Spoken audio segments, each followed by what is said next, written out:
नमस्कार दोस्तों, आप सभी का हमारे डिजिटल प्लेटफॉर्म पर स्वागत है। आज का जो सेशन रहेगा वो जिस प्रकार नोटिफिकेशन पे नोटिफिकेशन आ रहा है गवर्नमेंट की तरफ से, तो आप देखोगे कि बहुत सारी वैकेंसीज आ चुकी है और विद्यार्थियों में एक प्रकार का कन्फ्यूजन पैदा हो गया है कि हम किसकी तैयारी करें और किसकी तैयारी नहीं करें। क्योंकि बहुत सारे विद्यार्थी ऐसे होते हैं जिनको grade first, teacher grade first, second और थर्ड की तैयारी करनी होती है, या फिर बहुत सारे और वैसे ही विद्यार्थी जो आरएस की तैयारी कर रहे थे उनको लग रहा है कि हम आरएस की तैयारी करें और फिर टीचर्स की तैयारी कर रहे हैं।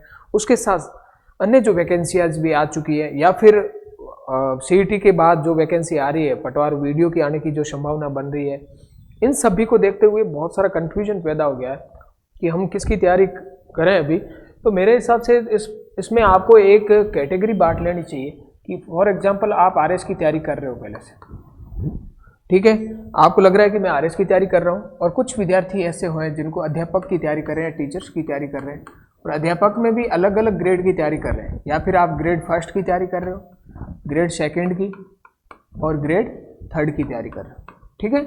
अब इसमें यह है कि अगर आपको आरएस की ही तैयारी करनी है तो पूरा सिलेबस कुछ कॉमन सिलेबस है जीके का, लेकिन ज़्यादातर सिलेबस ऐसा है जो बहुत अलग है, ठीक है। दूसरी ये चीज़ है कि ग्रेड फर्स्ट की आप तैयारी कर रहे हो और ग्रेड सेकंड की तैयारी कर रहे हो, ग्रेड थर्ड की, तीनों को साथ में रखकर तैयारी करें या फिर आरएस को भी साथ में ऐड कर लें। तो इसमें से ऐसा होगा कि आरएस में अगर आप सीरियसली आपको लगता है कि मुझे प्रॉपर आरएस प्रीलिम्स की भी तैयारी कर रहा हूँ, मैं प्रीलिम्स के करने का मतलब है कि आप पूरी प्रॉपर रूप से आरएस की ही तैयारी कर रहे हो और आपको लगा कि आरएस प्रीलिम्स की और उसके बाद मैं मेंस की तैयारी बहुत अच्छे से पहले से मेरे कर रखी है, आंसर राइटिंग वगैरह मैंने अच्छे से कर रखा है, और मुझे इस बार किसी भी हालत में क्या करना है, इंटरव्यू कॉल करा के सिलेक्शन लेना है, ठीक है। एक बात तो ये भी। दूसरी बात, आपको लग रहा है कि अभी मैं 2 फरवरी तक आरएस की तैयारी करूंगा और फिर ऐसा होगा कि मैं आरएस की तैयारी के बाद सीधा किसकी कर लूँगा, अध्यापक भर्तियों की जितनी उनकी तैयारी कर लूँगा। तो इसमें से एक कन्फ्यूजन ये हो सकता है क्योंकि आपको ओनली फॉर आरएस प्रीलिम्स की तैयारी करनी है और फिर बाद में लगता है कि आप चेंज कर लोगे, तो फिर इसका मतलब आप पहले से इसकी तैयारी करो, क्योंकि कंपटीशन थोड़ा सा ज़्यादा है। इस प्रकार जिस प्रकार अभी देखोगे पद थोड़े से कम है और कंपटीशन ज़्यादा है, तो हो सकता है कि इन सब में जितने पद हैं उसके पद के अकॉर्डिंग पहले से कुछ स्टूडेंट्स क्या कर रहे हैं, तैयारी करके बैठे, ठीक है। तो इसलिए आपको ध्यान रखना चाहिए कि आरएस प्रीलिम्स पास करने से या आरएस प्रीलिम्स क्वालिफाई करने से कुछ नहीं होगा।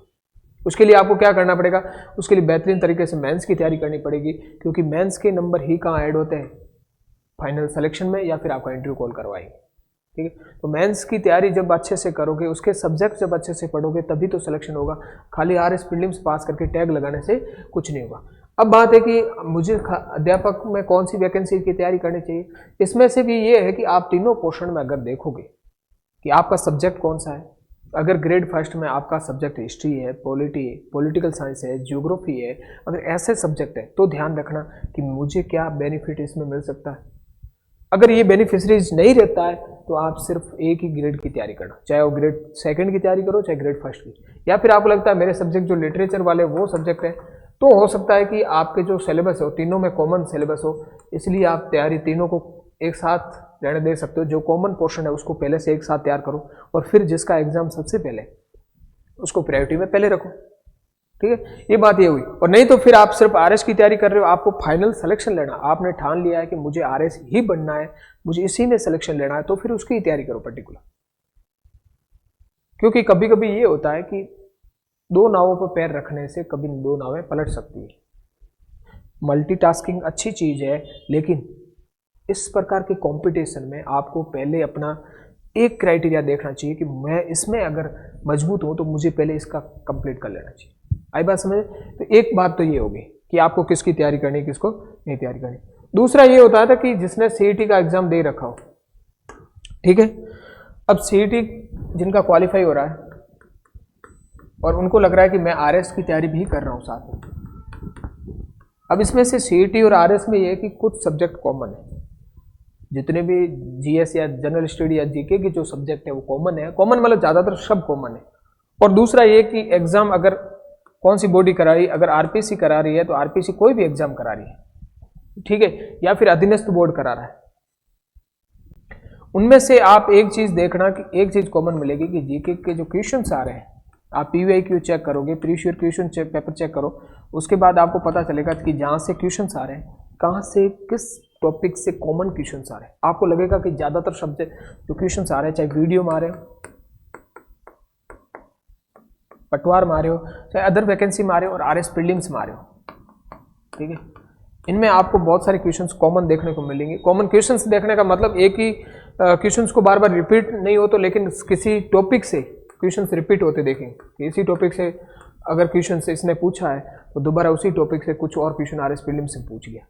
तो इसलिए जो सब्जेक्ट सेम है तो आप इन दोनों की तैयारी साथ में कर सकते हो।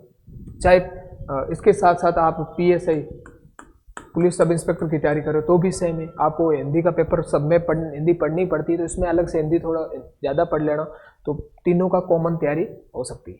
इसीलिए कन्फ्यूजन है तो एक ध्यान रखना।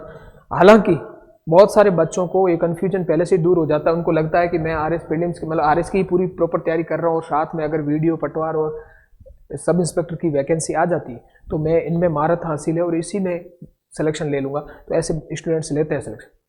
लेकिन सबसे ज़्यादा जो कन्फ्यूजन होता है वो कन्फ्यूजन यहाँ पर पैदा हो जाता है कि आप अध्यापक भर्तियों की तैयारी कर रहे हो और उसके साथ साथ आपको ये लगता है कि इनमें से ग्रेड में आप कंफ्यूज या फंस जाते हो, और दूसरा फिर आप आरएस को लेकर और अदर्स जितनी वैकेंसी है उनके लेकर बैठ जाते हो, तो फिर थोड़ा बैक हो जाते हो। क्योंकि बहुत सारे स्टूडेंट्स पर्टिकुलर एक ही वैकेंसी की तैयारी कर रहे हैं, एक ही भर्ती की तैयारी कर रहे हैं, तो उनमें से क्या होगा, आपसे थोड़ा सा आगे रहते हैं। क्योंकि जिस समय आप कोई और सब्जेक्ट पढ़ रहे हो तब तक वो अपने आप जो आपका सब्जेक्ट है उसमें महारत हासिल कर रहा है। तो ध्यान रखना इनमें से कि आप कंफ्यूजन नहीं होना। अगर आप आरएस की तैयारी कर रहे हो तो आप आरएस की ही तैयारी करो, और आपको लगता है कि मैं अध्यापक भर्तियों की तैयारी कर सकता हूं तो आपको अगर अध्यापक बनना है, टीचर ही बनना है, तो उनकी तैयारी करना। ठीक है, एक बात यहाँ क्लियर रखना, क्योंकि अभी दोनों वैकेंसी साथ साथ में, अगर अलग अलग समय में होते तो फिर आप कर सकते थे। आपको लगता था कि मैं अध्यापक की बहुत अच्छी तैयारी कर रखी है, अभी कोई वैकेंसी नहीं है, मैंने इसका पूरा सा 2-2 घंटे डेली में पढ़ रहा हूँ, फिर इसका पढ़ लूँ तो ठीक है। लेकिन अब पैरेलल चल रहा सब सिस्टम। ठीक है, ये बात भी समझ में आ गई। अगर सीईटी की तैयारी कर रहे हो तो फिर आप आरएस की तैयारी भी साथ में रखो। ठीक है, सब इंस्पेक्टर की तैयारी भी क्या रखो, साथ में रखो। तो ये चीज ध्यान रखना। अब ये है कि एग्जाम की स्ट्रेटेजी क्या होनी चाहिए, रणनीति क्या होनी चाहिए, किस प्रकार हमें तैयारी करनी चाहिए। ठीक है, किसी भी गवर्नमेंट एग्जाम की अगर तैयारी करते हो तो उसकी स्ट्रेटेजी सबसे जरूरी है। अगर आपके पास स्ट्रेटेजी नहीं है तो एग्जाम पास करना थोड़ा सा मुश्किल, थोड़ा सा क्या, बहुत ज़्यादा मुश्किल हो जाता है। होता भी है अगर आप कोई भी काम करते हो, ठीक है, या फिर ऐसा भी होता है कि आप अगर गेम्स कोई खेलते हो, अगर आप पहले अभ्यास करके नहीं जाते हो, आप उस गेम्स के नॉर्म्स नहीं जानते हो, तो फिर वहाँ से कैसे सक्सेस हो जाएंगे, कैसे आप अपनी टीम को जीता पाएंगे। वैसा ये गेम आपके खुद के साथ है कि आपको कैसे करके इस कंपटीशन में खुद को आगे निकालना है, मतलब सबसे पहले रहना है। ठीक है, इसके लिए आपको क्या करना पड़ेगा, एग्जाम की स्ट्रेटेजी में सबसे बढ़िया है कि उस एग्जाम को जो करा रही है बॉडी, उसके एग्जाम के पैटर्न को जांचना, उसके एग्जाम के पैटर्न को क्या करना, देखना। एग्जाम के पैटर्न को देखने का मतलब है कि आज से पहले जितने एग्जाम हुए उनको देखना कि उनमें किस प्रकार के क्वेश्चन आए। होता ही है कभी कभी कोई भी चीज हो, जैसे फॉर मैं गेम्स का बार बार एग्जांपल दे रहा हूं, तो उससे पहले आप देखते भी हो ना कि किस प्रकार कौन से खिलाड़ी ने किस प्रकार खेला है, चाहे वो फुटबॉल हो, चाहे क्रिकेट हो, कोई और गेम, कि वो किस प्रकार खेला है, कहाँ गलतियां करने की सुधार, या खुद आप जो गेम खेलते हो और पिछली बार जो गलतियां हुई कहाँ आप सुधार कर सकते हो। उसी प्रकार एग्जाम के पैटर्न को देखना। एग्जाम को पैटर्न का देखने का मतलब है कि इस एग्जाम के पैटर्न में पहले सबसे पहले जो देखना है वो देखना कि सिलेबस, इसका सिलेबस में क्या क्या दे रखा है, कौन कौन से सब्जेक्ट है। ठीक है, सब्जेक्ट कितने सब्जेक्ट है, सब्जेक्ट के साथ साथ टॉपिक भी देखना, सब टॉपिक भी देखना है कि कौन से टॉपिक है। अब ये सब जब आपने सिलेबस को अच्छे से जांच लिया, पढ़ लिया, समझ लिया, मैंने बहुत सारे स्टूडेंट्स को अगर आप पूछोगे तो किसी वैकेंसीज की तैयारी तो कर रहे हैं, किसी गवर्नमेंट एग्जाम की तैयारी कर रहे हैं, लेकिन सिलेबस को देखा ही नहीं उन्होंने कि सिलेबस में कौन सा पॉइंट है, कौन सा नहीं है। आंख बंद करके पढ़ रहे हैं कि वो टॉपिक अगर सिलेबस में नहीं भी है तो उसको क्या कर रहे हैं, पढ़ते जा रहे हैं, तो उससे बहुत बड़ा नुकसान हो सकता है। ठीक है, दूसरा ये चीज़ देखनी है कि जो टॉपिक आपको आ रहा है, जिसमें आपकी अंडरस्टैंडिंग अच्छी है, उससे अच्छा है कि जो सब्जेक्ट आपको नहीं आ रहा है, जिसमें से आपको लगता है कि मुझे थोड़ा कम समझ में आ रहा है, थोड़ा सा और समय इस पर देना चाहिए, उसको अच्छे से तैयार कर लेना चाहिए। ठीक, तो ये आप कहोगे सर ये पता कैसे चलेगा कि कौन से टॉपिक में सबसे ज़्यादा क्वेश्चन आ रही है सर। इसके लिए आपको प्रीवियस ईयर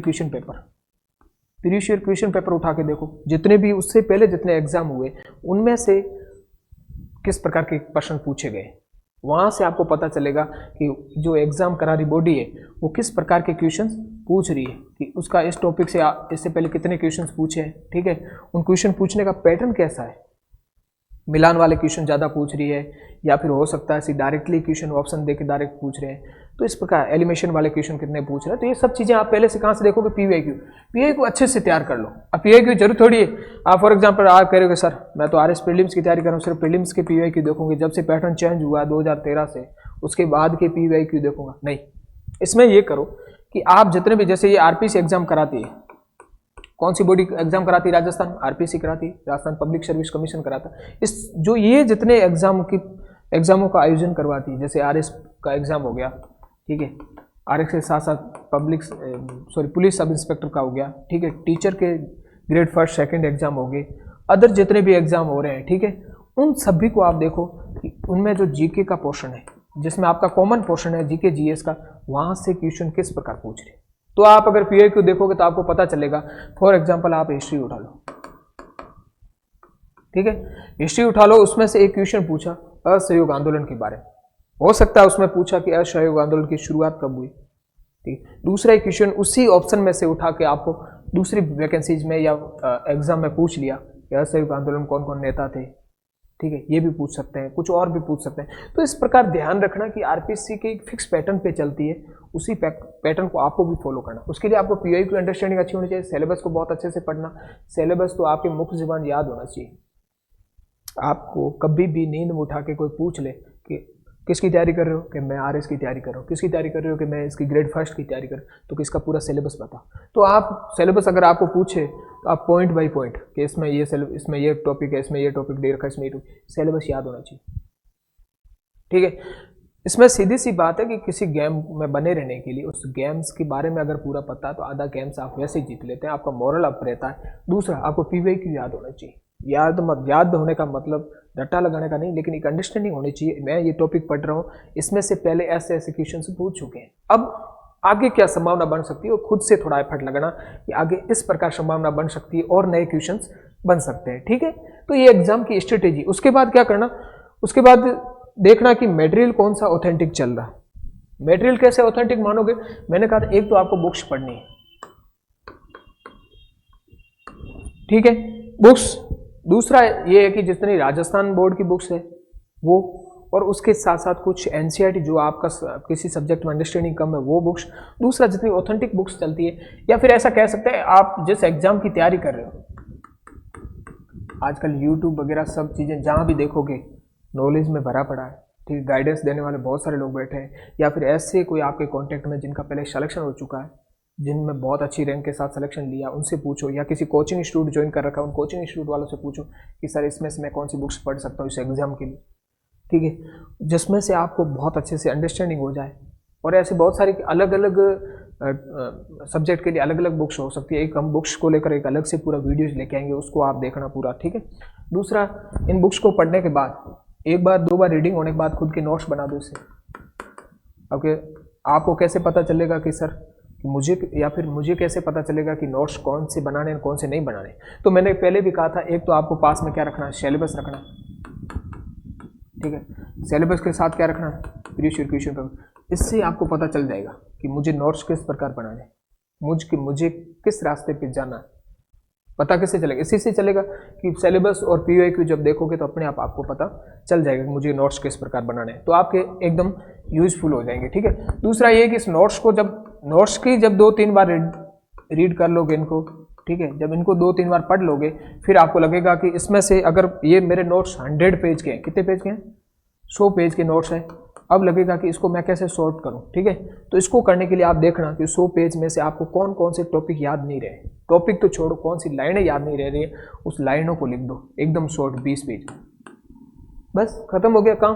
तो इस प्रकार धीरे धीरे सब्जेक्ट कंप्लीट करते जाना है, कवर करते जाना, उसको अच्छे से पढ़ते जाना है, और फिर उसमें से क्या करना, पीवाईक्यू तो मिला दी, अब देखना कि कोई एमसीक्यू मिला देना, सबसे बढ़िया तो एमसीक्यू है। फिर एमसीक्यू मिलाते जाना कि इसमें कैसे खुद से एमसीक्यू बनाते जाना कि मैंने ये टॉपिक पढ़ा, इसमें से मेरे कितने क्वेश्चन सही हो रहे हैं, कितने नहीं सही हो रहे हैं, ये एमसीक्यू खुद से बनाते जाना, ठीक है। और फिर मार्केट में और सारे एमसीक्यूज की बुक्स आती है, लेके आ जाओ, कोई भी अगर टेस्ट पेपर ऐसा आ रहा है प्रैक्टिस के लिए, वो लेके आ जाओ, उसका मिलान करते रहो बार बार। तो एक प्रकार के नोट्स बना लेने, ठीक है। और उसके बाद बात आती है टेस्ट सीरीज की। टेस्ट सीरीज तब ज्वाइन करना जब आपको लगे कि मैंने मेरे जो सिलेबस है, जो नोट्स है, इनको दो बार अच्छे से पढ़ लिए, 2-3 बार अच्छे से पढ़ लिए, फिर आपको क्या देना है, टेस्ट सीरीज देनी है। अब टेस्ट सीरीज कहाँ की ज्वाइन करें? अगर आप खुद से बाहर से लाकर टेस्ट दे रहे हो तो भी अच्छे। सबसे पहले तो ये कि पुराने जितने क्वेश्चन है उनको लेके आओ। पुराने क्वेश्चंस का मतलब है उस वैकेंसीज के जो पहले एग्जाम हुए हैं, जो आरपीसी ने लिए एग्जाम, वैसे ही पेपर निकाल कर पूरा पेपर लाओ और एक माहौल क्रिएट करो कि जितने टाइम का पेपर होता है उतने समय का अपने एग्जाम की तरह माहौल क्रिएट करके उस पेपर को दो। देने के बाद पता चलेगा कि आपकी उसमें से कितने क्वेश्चन सही हो रहे हैं, मिलान करो। अब आपको लग रहा है कि मैं कहाँ मेरे में कमी रह रही है, ठीक है, मुझे कौन से टॉपिक से मेरे क्वेश्चन गलत हो रहे हैं, अभी मुझे और कहाँ एफर्ट लगाना है, आगे किस सब्जेक्ट पे एफर्ट लगाना है, किस टॉपिक पे एफर्ट लगाना, फिर लगाना। और उसके बाद आपको लगता है अब टेस्ट सीरीज मुझे कहीं और कोचिंग्स की या फिर कोई और बाहर से टेस्ट सीरीज ला के देनी चाहिए, तो फिर आप दो। आपके आसपास में जो भी कोचिंग है, ऑफलाइन कोचिंग चल रही है, वहाँ जाकर टेस्ट देना चाहिए, क्योंकि वहाँ जाने से पता चलता है कि बहुत सारे बच्चे एक साथ स्टूडेंट्स अगर टेस्ट देते हैं तो उसके आपको अपने आप पता चल जाता है कि मैं इस कॉम्पिटिशन में कहाँ पर हूँ, ठीक है। और एक प्रकार की कंपटीशन की भावना भी उत्पन्न हो जाती है अपने आप में, तो कॉन्फिडेंस भी आता है और खुद को और ज़्यादा बूस्ट करते हो, पढ़ाई के लिए मोटिवेट करते हो कि हाँ नहीं, नेक्स्ट बार मैं और ज़्यादा नंबर लेके आऊँगा। इसलिए मैं हमेशा एक बात कहूँगा कि आप अगर टेस्ट देना चाहते हो तो किसी कोचिंग इंस्टीट्यूट में या किसी ग्रुप में जाकर ऑफलाइन टेस्ट देना, ठीक है। ये नहीं कि ऑनलाइन आप देख रहे हो MCQ यूट्यूब पे या फिर कहीं और किसी एप्लीकेशन पे देखते जा रहे, ऐसा मत करना। आगे बात है, तो एक पैटर्न हो गया कि बुक्स का पहले पता कर लेना, मैं एक बुक्स पे वीडियो लेके आ जाऊंगा, उसके बाद उसी बुक से नोट्स बनाने हैं। नोट्स कैसे बनाओगे, सिलेबस और PYQ देखोगे, अपने आप पता चल जाएगा उसको। फिर नोट्स अगर बनाते गए किसी सब्जेक्ट का नोट्स, फिर उसको नोट्स को क्या करना, शॉर्ट करना है, ठीक है, क्रिप्स नोट्स करना है। और 100 पेज मैंने एग्जाम्पल दिया है, 200 पेज का हो सकता है, 100 पेज का नोट्स है, उसको 20 पेज में कैसे कन्वर्ट करना, जो आप चीज़ें याद नहीं रह रही है उसको क्या करना, शॉर्ट कर देना, ठीक है। उसके बाद MCQ मिलाने, उसके बाद टेस्ट सीरीज की बात आती है। आई बात समझ? अब फिर नेक्स्ट क्या होगा, नेक्स्ट कुछ नहीं होगा, उसको बार बार जितना रिवीजन हो सकता है रिवीजन पे जोर देना। नहीं तो ऐसे नहीं कि मैराथन क्लास लेते रहो, कोई मैराथन क्लास नहीं देखनी है आपको, सिर्फ जो जिस पर आपको एफर्ट डालना वो रिवीजन पे, जितना अच्छा रिवीजन, ठीक है, RRR वाला फॉर्मूला काम करेगा, रीड, रिवाइज, ठीक है, और वापस रिटेन, ठीक है। उसको पढ़ना है, रिवीजन करना है और फिर याद करना है, ठीक है, और फिर वापस पढ़ना, और यही पैटर्न पे चलना है आपको। और इसके साथ मैंने कहा था MCQ या फिर पुराने पेपर मिलाते जाना है और अपनी तैयारी को आगे बढ़ाते जाना। तो इस प्रकार अगर आप तैयारी करोगे किसी भी एग्जाम की तो सक्सेस होना स्वाभाविक है, ठीक है। दूसरी चीज़, पढ़ना कितना है। देखो पढ़ना कितना, जितना समय आपको बेहतरीन मिल रहा है, क्योंकि इस आजकल आप देखोगे तो एग्ज़ाम एक फिक्स टाइम पर हो रहे हैं सब डेट, और एग्ज़ाम डेट हमेशा समय पर आ रही है, तो इसका मतलब एग्ज़ाम टाइम पर हो रहे हैं। तो आपके सामने एक अच्छी टास्क ये है कि फिक्स समय आपके पास, कि मेरे पास इतना फिक्स समय, इतने में ये कोर्स क्या करना, कंप्लीट करना और एग्ज़ाम को पास करना। और आप एक अपना खुद का एम बना लो या फिर कह सकते हैं टारगेट बना लो कि मुझे इस एग्ज़ाम को निकालना ही है, चाहे कुछ भी हो जाए, ठीक है। मुझे इसी वैकेंसी में इस एग्ज़ाम को क्या करना, निकालना ही है, पास भी करना और जॉब लेनी है। तो जो अगर ऐसा ठान के चलोगे तो अपने आप पढ़ाई होती जाएगी। और पढ़ाई होने का सीधा सा सिंपल सा फॉर्मूला यही है कि जब भी आपके मन में आए कि मैं कुछ बाहर चला जाऊं, अब आज नहीं कल कर लूं, अभी नहीं शाम को पढ़ाई कर लूं, नहीं, जितना पहले आप ये सोचो कि मुझे पहले पढ़ाई करनी है, बाकी काम कब करना, बाद में करना, ठीक है, तभी पढ़ाई हो पाएगी। नहीं तो फिर क्या है कि आज के ज़माने में सबसे ज़्यादा जिसमें हम डिस्टर्ब होते हैं वो है सोशल मीडिया। तो सोशल मीडिया को बिल्कुल अवॉइड करना है कि जितनी आपकी सोशल मीडिया एप्लीकेशन है मोबाइल में, उनको पूर्ण रूप से क्या कर देना, बंद कर देना। आप कहोगे सर जब ये सब कुछ बंद कर देंगे तो आपके ये वीडियोस यूट्यूब पे आ रहे हैं तो हम कहाँ से देख पाएंगे, ठीक है। आपको एक ही वीडियोस देखना है स्ट्रेटेजी को लेकर, बार बार सब वीडियो नहीं देखना है। यूट्यूब का काम यही है, हमारा काम यही है कि हम यूट्यूब पे वीडियो लाएं और आपको क्या करें, सब वीडियो दिखाएं और सीधी सी बात है व्यू बढ़ते जाए। लेकिन आपने एक ही वीडियो देख लिया, किसी का भी देख लिया स्ट्रेटेजी का एक ही वीडियो, बस खत्म बात, उसने अपने पेज पे उतार दिया आपने, उसके बाद वापस नहीं देखना। आपका काम उतना ही है, उसके बाद कोई यूट्यूब पे वीडियो नहीं देखना। दूसरी ध्यान रखना, यूट्यूब पे कोई भी MCQ की क्लास मत देखना, इसका कोई फायदा नहीं है, ठीक है, जितने ज़्यादा फास्ट इतने चल रही स्क्रीन, इतनी फास्ट चल रही है और हमारा जो माइंड होता है वो चीज़ों को इतनी स्पीड से ऑब्जर्व नहीं कर पाता है। उस समय आपको लगता होगा कि मुझे सब चीज़ें मैराथन क्लास से याद हो रही है, बट वो याद नहीं होती लंबे समय तक। ठीक है, तो इसलिए ध्यान रखना, एमसीक्यू आप खुद बनाओ और खुद बनाने के साथ बाहर से कोई किताब लेकर आ जाओ, ऐसा कोई सेट लेकर आ जाओ, उसी में मिलाना। इन मैराथन क्लास से कोई फायदा नहीं होने वाला।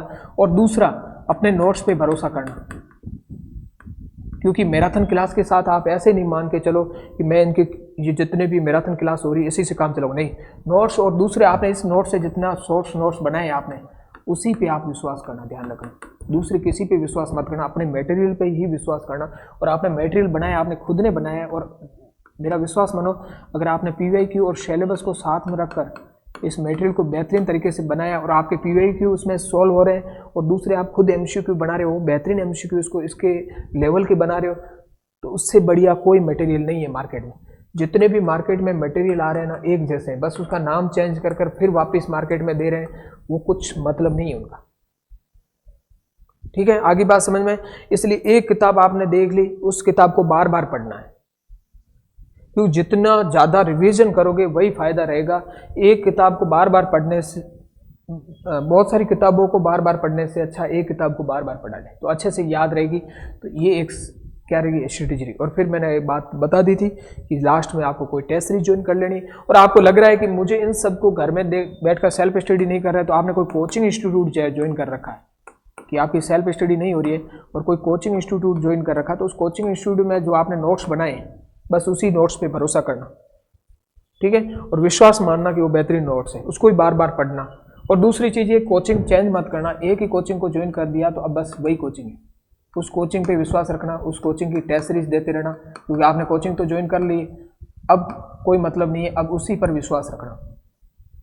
उसके मटेरियल में कुछ आप एड ऑन करना चाहो तो खुद का मटेरियल एड ऑन कर लेना, बाकी पढ़ना उसको बार बार, क्योंकि आप उस क्लासरूम में आप बैठे हो उस कोचिंग के, ठीक है, और क्लासरूम बैठने के बाद आपने उस टीचर से पढ़े हो और टीचर की बातों को आपने अगर नोट्स में उतारा है, तो आपका माइंड अपने आप उन चीज़ों को ऑब्जर्व कर लिया है, माइंड में चीज़ें बैठ गई है, तो अब चेंज मत करना कुछ भी। ठीक है, तो यही स्ट्रेटेजी रहेगी। और दूसरा सबसे बढ़िया यही है कि पढ़ाई करो, पढ़ाई करने से अच्छा कुछ भी नहीं, कि खुद से जितना आप सेल्फ स्टडी जितने अच्छे से करोगे उससे बेहतरीन कुछ नहीं है।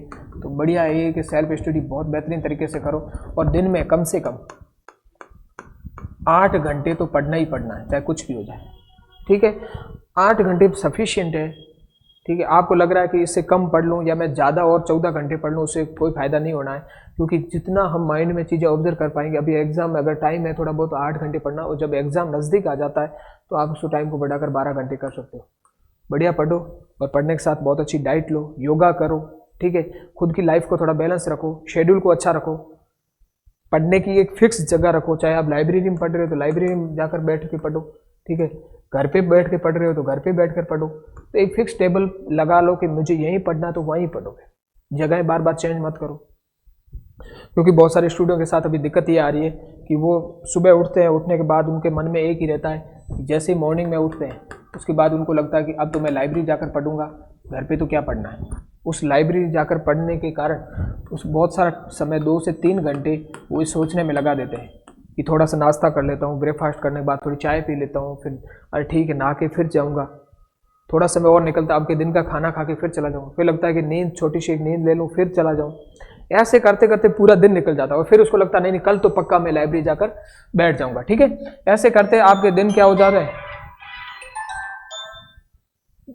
जो दिन का समय उसका सही से यूटिलाइज नहीं होता, और दिन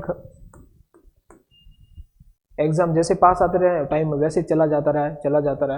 इसलिए ध्यान रखना कि आपका रूटीन फिक्स होना चाहिए, शेड्यूल फिक्स होना चाहिए। आपने नाइट में जैसे सोते समय आप एक काम करना कि आपका शेड्यूल आपके पेज पे लिख देना कि मुझे कल क्या क्या करना है, मुझे कल क्या क्या करना है। ठीक है, और उस शेड्यूल को क्या करो, फॉलो करो। अगर फॉलो नहीं होता तो दूसरे दिन शाम को जाकर जब आप सोते तो उसमें देखो कि मैंने कौन कौन सी चीज़ें मिस कर दी। अच्छा मुझे ये टॉपिक पढ़ना था मैंने नहीं पढ़ पाया, तो सुबह कल मॉर्निंग में जहाँ आप समय कहीं और दे रहे हो उसका एक थोड़ा सा समय निकाल कर इस टॉपिक को देना, पहले इसको कंप्लीट कर दूंगा फिर आज की टास्क को क्या करूँगा, कंप्लीट करूँगा। ठीक है, तो आज की सेशन यही खत्म होता है। तो मुझे विश्वास है कि आप बेहतरीन तैयारी को जारी रखो, और अगर ऐसे ही बढ़िया तैयारी एकदम फिक्स टाइम टेबल के हिसाब से और दूसरा सोच समझ कर एक अंडरस्टैंडिंग के साथ तैयारी करोगे तो आपका सिलेक्शन अवश्य होगा। ठीक है, चलो थैंक यू सो मच।